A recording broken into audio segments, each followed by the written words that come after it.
ఈయన చూడండి, తన ఇంటి వారందరినీ ఎలాగా ఆయన దేవునిలోనికి నడిపించాడంటే, అక్కడ రాయబడింది, అతడు తన ఇంటి వారందరితో కూడా, అందరితో కొందరితోటండి ఏం కలిగి ఉన్నాడు?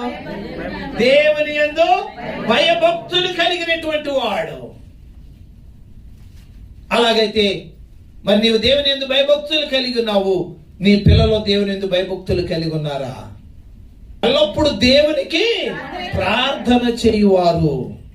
మరి నీ ఇంటి వారందరూ దేవుని యందు భయభక్తులు కలిగి ఉన్నారా? నీ ఇంటి వారందరితో కలిసి ప్రార్థన చేసే అనుభవం ఉందా? కనుక ప్రియులారా, దేవుని పిల్లలమ్మగా మనము మన ఇంటి వారందరితో కలిసి మనం ఏం చేయాలంటే ప్రభుని ఆరాధించాలి. మన ఇంటి వారందరితో కలిసి రక్షణలో ఉండాలి. ఇంటి వారందరితో కలిసి దేవుని యందు భయభక్తులు కలిగి ఉండాలి. ధర్మం చేసే వారంగా ఉండాలి.